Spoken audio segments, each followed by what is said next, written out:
Welcome to Madasaling Pinoy, your prayer partner. Tayo po ngayon ay nasa 25 linggo sa karaniwang panahon. Ang mabuting balita ng Panginoon ayon kay San Marcos. Noong panahong iyon, si Jesus at ang kanyang mga alagad ay nagdaan sa Galilea. Ayaw ni Jesus na malaman ito ng mga tao sapagkat tinuturuan niya ang kanyang mga alagad.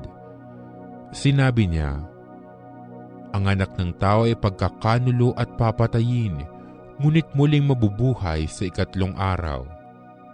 Hindi nila naunawaan ang sinabi niya, ngunit natatakot naman silang magtanong sa kanya. At dumating sila sa Capernaum. Nang sila'y nasa bahay na, tinanong ni Jesus ang kanyang mga alagad, "Ano bang pinagtatalunan ninyo sa daan?"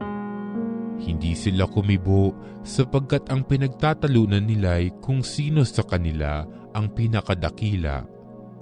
Naupo si Jesus, tinawag ang 12 at sinabi, "Ang sino mang nagnanais maging una ay dapat maging huli sa lahat at maging lingkod ng lahat."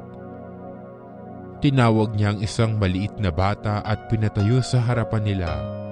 Pagkatapos, kinalong niya ito at sinabi, "Ang sino mang tumanggap sa isang maliit na batang tulad nito alang-alang sa akin ay tumatanggap sa akin.